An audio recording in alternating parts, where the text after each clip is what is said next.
If you have been feeling anxious constantly, overwhelmed, exhausted, unable to relax, even if technically nothing was wrong with your life, your nervous system may have learned to stay in a protection mode constantly. Hi, I'm Nahid. I'm a nutritionist, senior practitioner in psychology, and today I'm going to explain you what it means to be constantly in protection mode and how to deal with this anxiety that society is suffering from. So stay with me to the end of this video.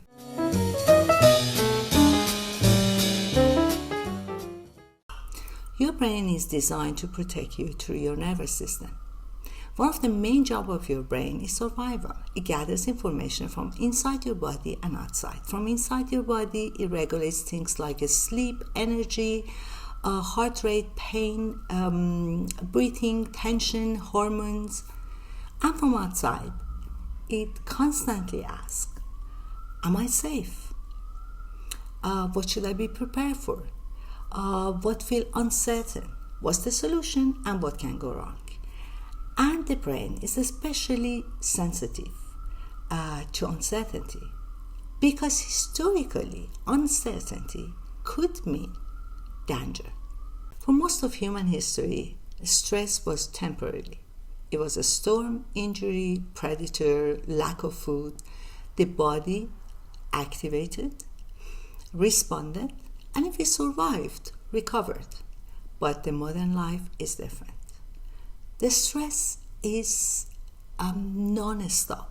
Today, many people, they wake up in the morning overstimulated.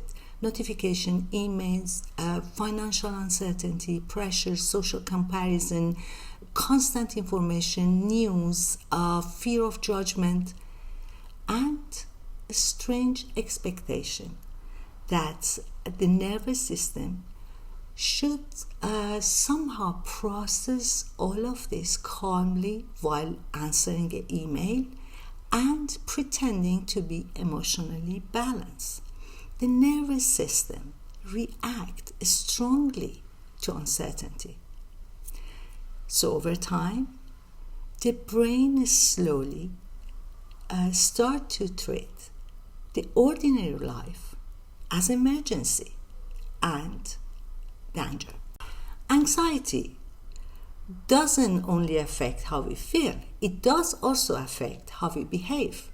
Imagine someone feel anxious before a difficult situation like a conversation, setting boundaries, or expressing disappointment, even asking help. But instead of facing the discomfort, they avoid it. The body immediately feels relief. But the nervous system says, good, we escaped the danger. Now, the problem is not, once in a while to avoid. The problem is repetition. The brain learns through repetition. So if discomfortable situation keep following, always escape, the nervous system slowly began associating discomfort itself with danger.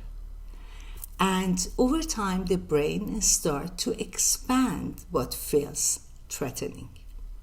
And this is why anxiety pushes people toward avoidance and isolation without even realizing it. A healthy nervous system is not a nervous system that can stay always calm.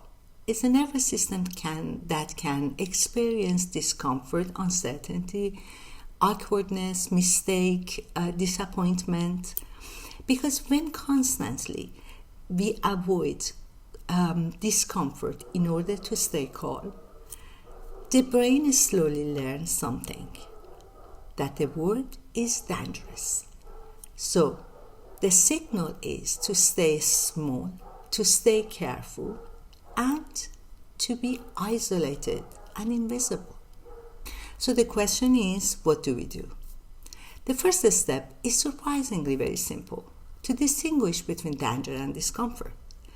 Because the nervous system often confuse these two together, not because our nervous system has some defect, but because discomfort situation is something that we constantly are facing. Danger is a fire, a violent situation, a serious medical emergency, but discomfort is uncertainty, criticism, awkwardness, disagreement, uncomfortable conversation.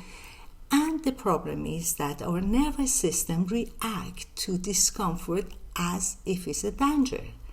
And once it happens, the nervous system starts sending the same message over and over. Escape. And every time we obey the message, we teach the brain something. That situation must be a dangerous situation because we escaped. Anxiety often grows through avoidance. So that means that the brain starts to expand the list of things that requires protection. So next time anxiety appears, ask yourself this question. Is it discomfort or is it dangerous? This small question creates a space between alarm and reaction. And sometimes this space is enough to make a different choice. Another very important step is to collect evidence. This is where the changes happen through experience. For instance, you are avoiding an uncomfortable conversation, a telephone call, or even asking help. Instead of waiting until you feel comfortable and confident, take a small action while you're still feeling uncomfortable. Most of the time, the nervous system discovers something. Perhaps the discomfort was real, but the catastrophe was imaginary. And this is how confidence is built. Collecting evidence gives you this feeling that you can function even when discomfort exists and anxiety exists. Confidence means even if something uncomfortable happens, I can handle it. And over time, the nervous system begins updating its predictions. Now let's look at another example. Imagine someone loses their job. So the threat is not imaginary, it's true, it's real. Because the bill exists, the rent exists, the food exists. And it's very normal that nervous systems start to activate. For a short period of time, the focus is very normal and should be on short-term survival. But the problem starts when this short period of survival becomes permanent. So what happens is that brain is focused on how do I survive this week, how do I survive next week, how do I survive next another week. So what happened? The person spends most of his energy to manage this immediate crisis that is living.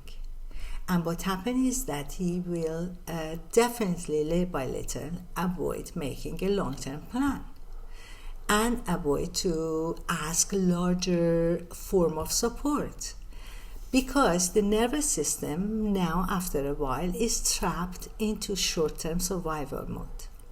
And eventually something interesting happened. The danger was temporary, but avoidance turned this temporary danger to a kind of permanent condition.